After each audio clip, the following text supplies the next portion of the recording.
International Media TV. Television that listens to you. Hi, I'm Johnnie Burrell. Welcome to the program.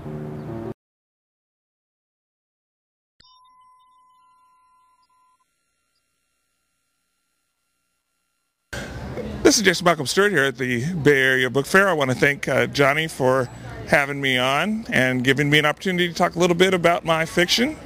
In my hand is The Last Words of Robert Johnson and Other Tales, which is a collection of short pieces, but most specifically features my story about Robert Johnson, the famed Delta blues musician, who made a very mysterious last statement, his last night of life, August 18th, 1938. Those of you familiar with the Johnson legend may know a little bit about the legendary tale of him going to the crossroads and selling his soul to the devil in order to become the greatest blues musician of his era. But there may be another part of the story you don't know, one that includes his very mysterious final statement, which now hangs on the walls of the Kansas City Blues Museum. My story, The Last Words of Robert Johnson, has to do with those very mysterious last words and speculates about what the scenario was that maybe caused Johnson to break his deal with the devil. It is of course available here in paperback as well as an ebook on Amazon, and it has had a very favorable response.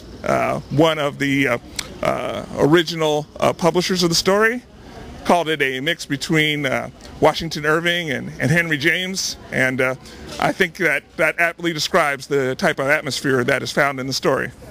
Some of my other offerings that are available here today at the book fair is my full-length thriller, The Eyes of the Stars, available through Double Dragon Press out of Canada, and this deals with the very mysterious world of the half-human, half-angelic beings known as the Nephilim. In the 6th chapter of Genesis, the writer of Genesis describes the Nephilims as the giants of the first age, the heroes of the ancient times. And my book kind of speculates what they might be doing today here in the modern world. And it all ties in with a very interpersonal story of a Chicago homicide detective who finds out he has a mysterious connection to these ancient biblical beings. Also available is my nonfiction book, my nonfiction offering, Look Back in Horror, A Personal History of Horror Film. This is a personal retrospective, one that deals with the kind of things that inspired me to get in and write suspense and horror fiction. It discusses movies and other projects that were important to me, one of which was a film that might be familiar to those of you who grew up in the Bay Area, a film called Equinox. If you grew up watching the 70s anthology show Creature Features, which was hosted by Bob Wilkins and John Stanley through the 70s and 80s, you might remember Equinox as a film about some camping teenagers who go out and get attacked by the devil. Well, this was a movie that I watched very much at a formative age, probably too young an age, and had a profound impact on me. And it was one of the movies that inspired me to write this book and to kind of take a bird's eye look at the kind of things that got me interested in the horror genre. My newest offering is Exodus from Mars and Other Stories, which primarily concerns action and adventure and science fiction. The title story deals with the Barsoom universe of Edgar Rice Burroughs, and it speculates about what happened to that very strange ancient world of warlords and magic users and monsters that once existed in the time of Edgar Rice Burroughs. It kind of inverts the theme on its head and kind of gives us an explanation about what happened to those people and why we don't find them now that we go and have an opportunity to explore the actual reality of the Red Planet. This and all my additional books are available on Amazon in both ebook and paperback. And if you'd like to find out a little bit more about me, my fiction, or what I do, please do contact me, follow me on social media. My Twitter handle is @SabbathSoldier. Sabbath like the last day of the week, soldier like a soldier in the army. As well as you can reach me on Facebook, on Google+, as well as my own website page, jaymal@aboutme.com. That's JAYMAL @aboutme.com. As well as checking out my feature on YouTube, 7 Minute Takes, where I sit down and review mostly genre independent film, as well as talk about pop culture in general. Once again, that's 7 Minute Takes, TAKES, on YouTube. And I'd love to hear from you. Love to catch you if you're going to be someone who's interested in corresponding about all things horror. I'm also a member of the Horror Addicts user group on Facebook. That's horror, as in scared, addicts, as in you can't get enough of it, on Facebook. We'd love to have you there and love to correspond with everybody. Once again, thank you so much, and appreciate Johnnie for this opportunity. Hi, my name is Jan Peyser, and that's spelled Peyser, and I've written a story about a struggling New York City delicatessen, right, that doesn't know what they're going to do to keep their little deli open. And one day a cat comes along, and it's a stray cat that's hungry, and they don't know how they could possibly feed a cat, let alone feed themselves. So this story is about how, with a little bit of creativity and inspiration, you can change your life and even your struggling deli. The cat is a beautiful black cat. One of the reasons I chose to write a story about a black cat is because I think they get a bad rap in this country.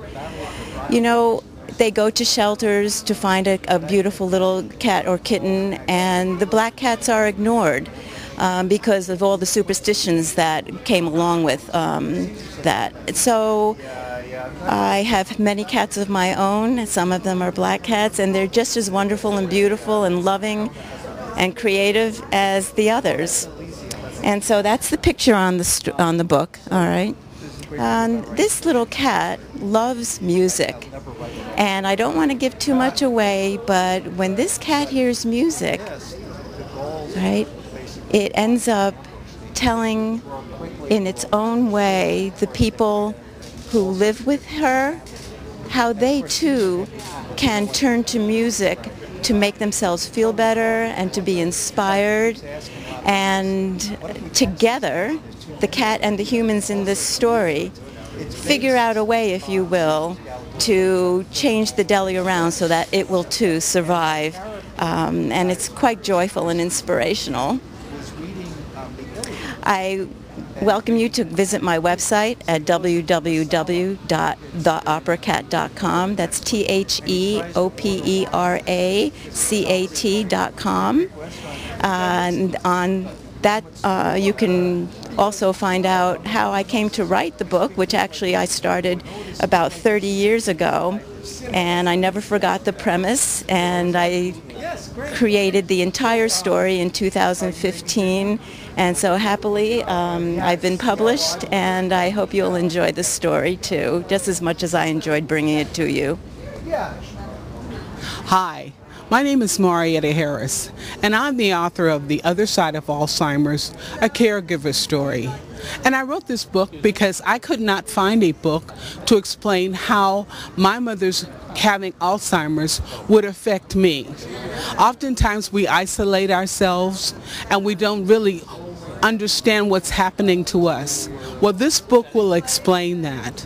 I had to understand that it was not my disease, it was something my mother was going through. But the most traumatic part of it was when I became my mother's mother. I urge you to read this book because it will help you in your struggles to be caregiver, not only for someone with Alzheimer's, but someone who has cancer. Anyone who is a caregiver needs to read this story. Now, my second book is a murder mystery. It's called The Gospel Choir Murder, and it's set in Oakland at the Gabriel Missionary Baptist Church Choir, who goes on tour and gets involved in a murder. It's an intriguing insight into a murder mystery on a religious level.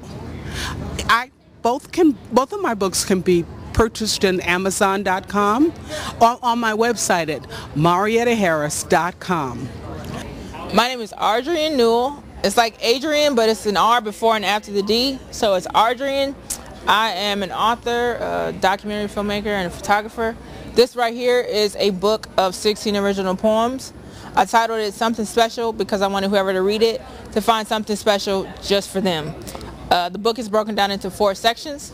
Something special for everybody, something special for the lovers, something special for the community, and something special for a few individuals. So I'm going to do a poem for you. It's actually from the individual section. It's an ode to Stevie Wonder. I'm a huge Stevie Wonder fan. So this one is an ode to Stevie Wonder. And the ode to Stevie Wonder goes like this. It's titled Mr. Wonderful. It says, "You make me feel good, like a healthy love and admiration should. It's a wonder to behold how you have the power to soothe and touch my soul. Musically, not physically. For every time I hear a ribbon in the sky, or isn't she lovely, or Sir Duke, just to name a few, I claim it as a song of mine, even though it distinctively and solely belongs to you. Mr. Wonderful, oh so magical. Your style, your groove is so sweet that it knocks me completely off my feet. It blows my mind to think of your versatility or your lyrical ability. Genius does not describe your mastery, master of your time. You truly are one of a kind. Songs in the key of Stevie mean so much to so many. Thank you for a gift you share so freely. Ears can hear what the eyes cannot see. From your heart to heart you made the world sing." So thank you, Johnnie, for allowing me to do this. And of course, thank you, Stevie Wonder, for sharing your gift with everybody, because it's awesome and it's amazing. And I'm Adrienne Newell.